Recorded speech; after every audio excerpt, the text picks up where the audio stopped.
Listen better. നമ്മൾ മിക്ക ആളുകളും കേട്ടിട്ടുള്ള ഒരു കാര്യമാണ്, ഒരു നല്ലൊരു നേതാവായിട്ടിരിക്കുന്ന ആള് അല്ലെങ്കിൽ നേതാവാകാൻ ആഗ്രഹിക്കുന്ന ഒരാളുടെ നല്ലൊരു കഴിവ് എന്ന് പറയുന്നത് ഒരു സംഭാഷണത്തിൽ ഏർപ്പെടുമ്പോൾ ശ്രദ്ധിക്കേണ്ട ചില കാര്യങ്ങൾ. അതിൽ ചില കാര്യങ്ങൾ നമ്മൾ ഒരുപക്ഷെ ഇതിനു മുമ്പ് കേട്ടിട്ടുണ്ടാകാം.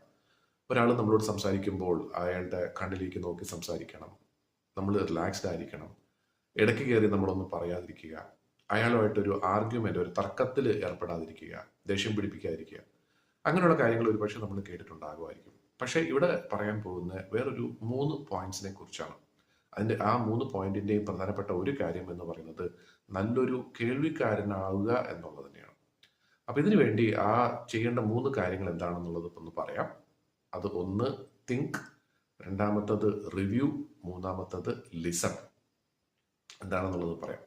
തിങ്ക് എന്ന് പറയുന്നത് വേറൊന്നുമല്ല, നമ്മൾ ഒരാൾ സംസാരിക്കുമ്പോൾ അയാൾ പറയുന്ന കാര്യം എന്താണെന്നുള്ളത് അതിനെക്കുറിച്ച് ഒന്ന് ചിന്തിക്കുക, ചെറുതായിട്ടൊന്ന് ചിന്തിക്കുക, നമ്മുടെ മനസ്സിലൊന്ന് ഓടിക്കുക. ഇപ്പോൾ ഒരു കാര്യത്തെക്കുറിച്ച് പറയുകയാണ്, ഞാൻ ഇന്നൊരു സ്ഥലത്ത് പോയപ്പോൾ ഇന്നൊരു കാര്യം സംഭവിച്ചു എന്ന് പറയുമ്പോഴത്തേക്ക് നമ്മുടെ മനസ്സിൽ ആ ഒരു പിക്ചർ ഒന്ന് കൊണ്ടുവരാനായിട്ട് ശ്രമിക്കുക. അയാളിങ്ങനെ ഒരു സ്ഥലത്ത് നടന്നു പോകുന്നു, ഇന്നൊരാളെ കണ്ടു എന്നൊക്കെ. അപ്പോൾ നമുക്ക് ശരിക്കും പറഞ്ഞാൽ ഓർത്ത് വെക്കാനായിട്ട്, നമ്മുടെ ഓർമ്മശക്തി കൂട്ടാനും ഉപകരിക്കുന്ന ഒരു കാര്യമാണ് ഈ തിങ്കിങ് എന്ന് പറയുന്നത്. പക്ഷെ ആലോചിച്ച് വേറെ ഒരു കാര്യത്തിലേക്ക് പോകരുത്. അയാൾ പറയുന്ന കാര്യത്തിന് ബേസ് ചെയ്തിട്ട് മാത്രം തൽക്കാലം ഒന്ന് ചിന്തിക്കുക. എന്താണോ പറയുന്നത് ആ ഒരു സീൻ മനസ്സിലൊന്ന് കൊണ്ടുവരാനായിട്ടൊന്ന് ശ്രമിക്കുക. രണ്ടാമത്തെ കാര്യം റിവ്യൂ. റിവ്യൂ എന്ന് പറയുന്നത് വേറൊന്നുമല്ല, ഈ സംസാരിക്കുന്ന കാര്യം, നമ്മൾ കേൾക്കുന്ന കാര്യം എന്താണോ ആ കാര്യത്തിനെ കുറിച്ച് ഇടയ്ക്ക് ഒന്ന് പോസ് ചെയ്തിട്ട് ഒന്ന് റിവ്യൂ ചെയ്യുക.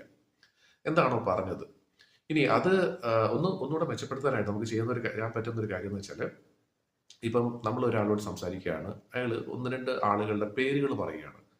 അപ്പം നമുക്ക് ഇടയ്ക്ക് വേണമെങ്കിൽ ഒരു സംശയം ഉണ്ടെങ്കിൽ ഒന്ന് ചോദിക്കാം. അപ്പം നിങ്ങൾ പറയുന്നു ഇന്ന ആള്, ആ ആളുടെ പേര് വെച്ചിട്ടൊന്ന് പറഞ്ഞു കഴിഞ്ഞാൽ അവരും ഇമ്പ്രസ് ആവും. ഓ, നമ്മൾ പറഞ്ഞ ആ ഒരു പേര് കൃത്യമായിട്ട് ഓർത്ത് വെച്ചിരിക്കുന്നല്ലോ എന്ന്. അത് മാത്രമല്ല, നമ്മുടെ ഓർമ്മശക്തി വർദ്ധിപ്പിക്കാനും നല്ലൊരു ഉപായമാണ് ഈ പറഞ്ഞത്, റിവ്യൂ ചെയ്യുക എന്നുള്ളത്. എന്നുവെച്ചാൽ തെറ്റായിട്ട് അതിനെ എന്താ പറയുന്നത്, ക്രിട്ടിസൈസ് ചെയ്യുക എന്നുള്ളതല്ല, ജസ്റ്റ് ഒന്ന് സമ്മറൈസ് ചെയ്യുക എന്നുള്ളത്. പിന്നെ മൂന്നാമത്തെ കാര്യം ലിസൺ എന്ന് തന്നെയാണ്. ഇവിടെ ലിസൺ എന്ന് പറയാൻ ഉദ്ദേശിക്കുന്നത് വേറൊന്നുമല്ല, ആ വ്യക്തി നമ്മളോട് സംഭാഷണത്തിൽ ഏർപ്പെടുമ്പോൾ വാക്കുകൾ കൊണ്ട് പറയുന്ന കാര്യം മാത്രമല്ല, ശരീരം കൊണ്ട് പറയുന്ന പല കാര്യങ്ങളും ഒരുപക്ഷെ നമ്മൾ ശ്രദ്ധിക്കേണ്ടതായിട്ട് വരും. ബോഡി ലാംഗ്വേജ് എന്ന് പറയുന്നതിന്, അതായത് ഒരാൾ നമ്മളോട് സംസാരിക്കുമ്പോൾ അയാൾ അൺകംഫർട്ടബിൾ ആണെങ്കിൽ തീർച്ചയായിട്ടും നമുക്കത് അയാളുടെ എന്താ പറയുന്നത് ശ്രദ്ധിക്കുകയാണെന്നുണ്ടെങ്കിൽ നമുക്കത് അറിയാൻ പറ്റും. അതല്ല, കള്ളമാണ് പറയുന്നത് എങ്കിൽ നമുക്ക് തീർച്ചയായിട്ടും അറിയാൻ പറ്റും. സത്യമാണ് പറയുന്നതെങ്കിൽ അറിയാൻ പറ്റും. ഇത് പഠിച്ചെടുക്കാൻ പറ്റുന്ന നല്ലൊരു രസകരമായ ഒരു രീതിയാണ് ഈ ബോഡി ലാംഗ്വേജ് എന്ന് പറയുന്നത്.